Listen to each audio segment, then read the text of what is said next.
नमस्कार, मी सारिका आणि सारिका लाईफस्टाईल मध्ये सगळ्यांचे सहर्ष स्वागत आहे। कशा आहात? आशा करते स्वस्त असाल, मस्त असाल, आनंदी असाल आणि हसत असाल। श्रावणी शेवटच्या सोमवारच्या सगळ्यांना खूप खूप शुभेच्छा।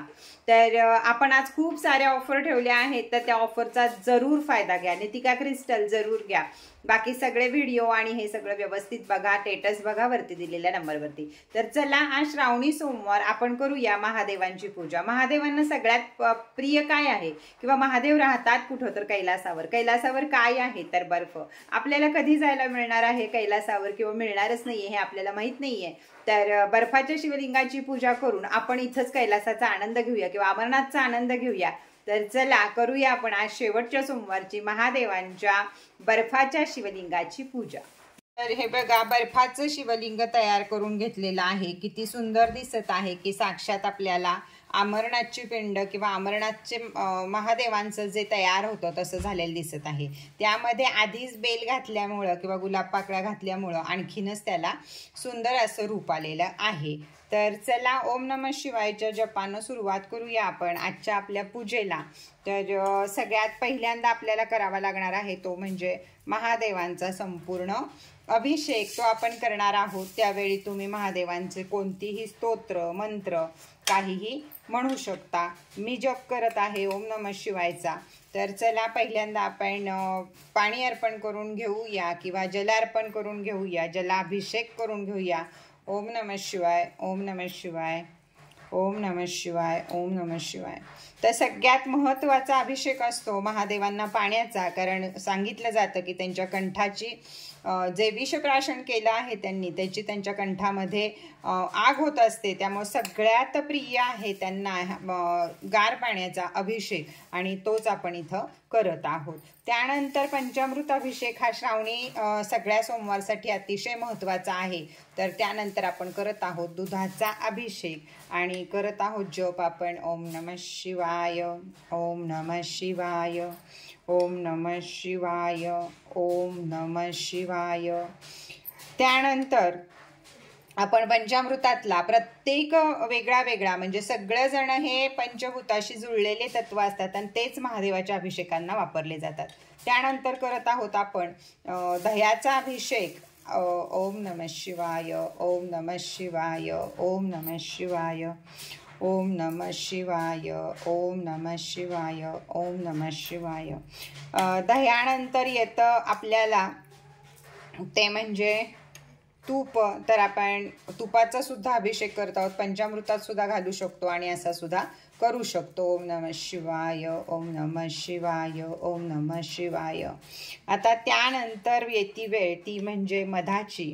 तर मधाचा सुद्धा अभिषेक आपण ह्याच्यावर करत आहोत। ओम नमः शिवाय, ओम नमः शिवाय, ओम नमः शिवाय, ओम नमः शिवाय, ओम नमः शिवाय।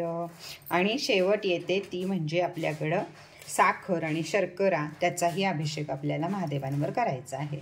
तर ओम नमः शिवाय, ओम नमः शिवाय, ओम नमः शिवाय, ओम नमः शिवाय, ओम नमः शिवाय, ओम नमः शिवाय।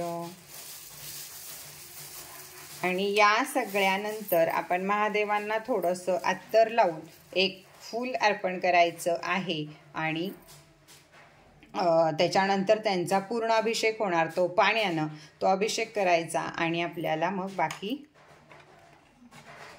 वस्तू त्यांना अर्पण करायच्या आहेत।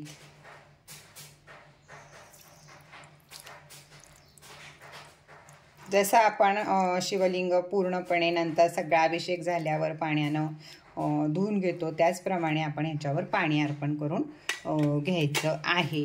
त्यानंतर सगळ्यात पहिल्यांदा त्यांना भस्म लावायचं आहे। आपल्याला थोडंसं भस्म लावून घेऊ आपण आणि त्याचबरोबर तांदूळ त्यांच्यावर अखंड तांदूळ 21, 51 तुम्हाला जसे हवेत तसे, आणि जी कुठली शिवामूठ आज असेल तुम्ही वाहत असाल ती शिवामूठ त्याच्यावर वाहून घ्यायची आहे। त्यानंतर त्यांच्या आवडीचं धोत्र्याचं फळ त्यांना अर्पण करायचं आहे। धोत्र्याचं फूल असेल तर तेही चालेल। बेलाचं फळसुद्धा त्यांच्यासाठी अतिशय आवडीचं आहे, तर तेही आपण त्यांना अर्पण करायचं आहे. आणि तुम्ही किती तुम्हाला 16, 15 किती 16 जेवढी शक्य असतील तेवढी बेलाची पानं त्यांना अर्पण करायची आहेत. तर ओम नमः शिवाय, ओम नमः शिवाय, ओम नमः शिवाय, ओम नमः शिवाय,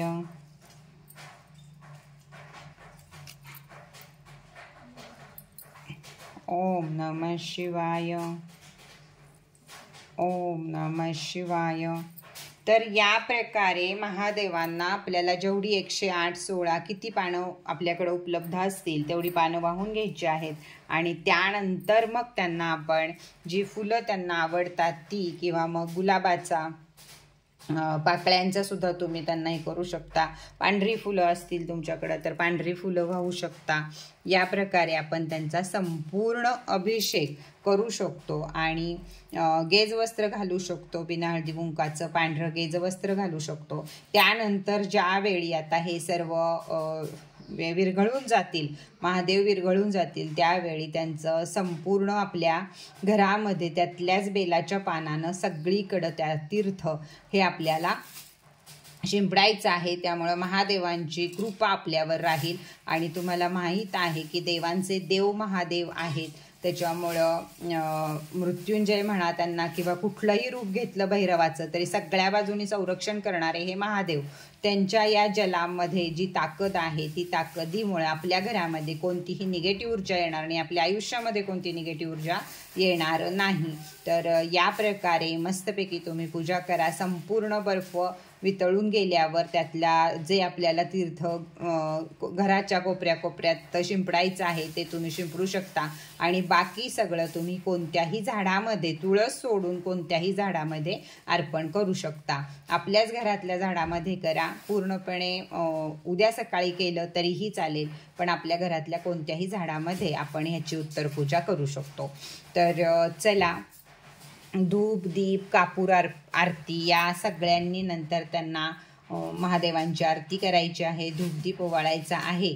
आणि या प्रकारे यांची संपूर्ण पूजा शिवलिंगाची करायची आहे. बर्फाच्या शिवलिंगाची पूजा करू शकतो, पारद शिवलिंगाची पूजा करू शकतो, मातीच्या शिवलिंगाची पूजा आपण करू शकतो. पारद शिवलिंगावर कोणत्याही प्रकारचं दही वगैरे अर्पण करायचं नसतं. तर पारद शिवलिंगावर फक्त आणि फक्त गार पाणी आणि गार दूध या दोनच गोष्टींचा अभिषेक करायचा असतो. कारण तो पारा आहे, त्यामुळे तो रिॲक्ट होतो जे बाकीचे केमिकल त्याच्या जोडीला आले तर. त्यामुळं पारद शिवलिंग ज्यांच्याकडे आहे त्यांनी जरूर पारद शिवलिंगाची सुद्धा पूजा करावी, पण त्यावेळी त्यांना फक्त गार दूध आणि गार पाणी ह्याचाच अभिषेक करावा. बाकी कोणत्याही वस्तूचा अभिषेक करू नये, किंवा बाकी सगळ्या दुसरा असं पेंड करून तुम्ही त्याचा अभिषेक करू शकता. आणि पारद शिवलिंगाला फक्त 2 गोष्टीचा अभिषेक करू शकता. तर चला, आता श्रावण येणार, श्रावणी सोमवार येणार परत पुढच्या वर्षी. तर चला, हर हर महादेव. आणि कसा वाटला तुम्हाला हा छोटासा व्हिडिओ हे जरूर सांगा. परत भेटूया नवीन माहिती बरोबर, नवीन व्हिडिओ बरोबर. तोपर्यंत ओम नमः शिवाय.